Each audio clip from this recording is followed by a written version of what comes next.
You wouldn't think that King George III, who ruled England between 1760 and 1820, would have much in common with vampires. Well, it's not that the king believed in the dead rising, or at least we don't think that he did.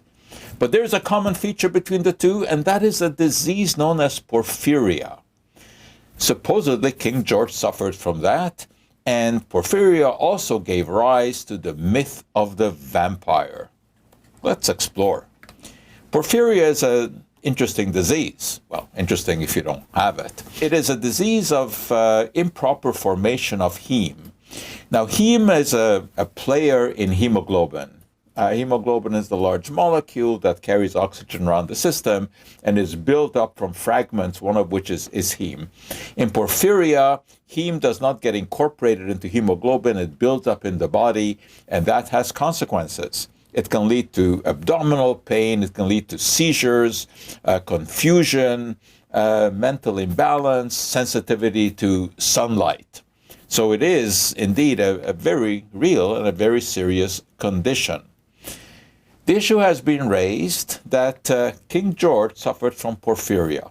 Based on what? Well, a couple of psychiatrists in the 1960s scrutinized reports that are stored in the British archives written by doctors who looked after the king.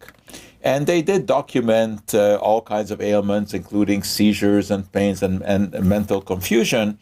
But what the researchers really fixated on was discoloration of the king's urine. And they found a note that the king peed blue. Well, there can be discoloration of the urine in porphyria because these porphyrins, which build up because they're not incorporated into hemoglobin, are released in the urine, but that leads to purple urine, not blue urine. So that just doesn't make sense. And furthermore, those researchers just disregarded the fact that there were many reports of normal color urine, in states of confusion that he was suffering from. And there was just this one note of the blue urine. So there's a lot of criticism about that, quote, research. The critics say that, in fact, the symptoms do not really match those of the king. And he did suffer from periods of confusion and mental problems.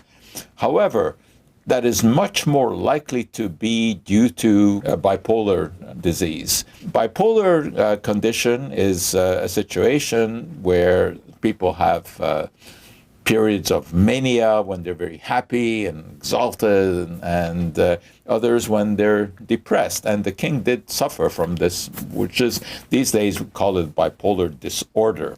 And that would make much, much more sense. Now, what about the connection to the vampire? That story was raised in 1985 by chemist Dr. David Dolphin, highly regarded scientist, University of British Columbia, who's a researcher in porphyrins. And he gave a talk, a somewhat whimsical talk at a conference, talking about porphyria and how it may have given rise to the vampire legend, because he talked about people who are afflicted with porphyria having a white pallor, the sensitivity to sunlight, their teeth take on a sort of a reddish tinge from the buildup of porphyrins.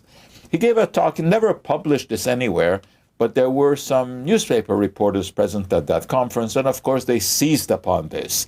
And all of a sudden, porphyria was the explanation for vampires. And the suggestion was that maybe there was more to vampires than a myth. There isn't. And there was a further downside to that story, which was linking people who were afflicted with the serious disease with the vampire legend. So now, not only did they have to contend with the disease, but they had to contend with people who were comparing them to vampires. There was one interesting case of a porphyria victim who actually sought help from a doctor to make sure that he was not going to turn into a vampire.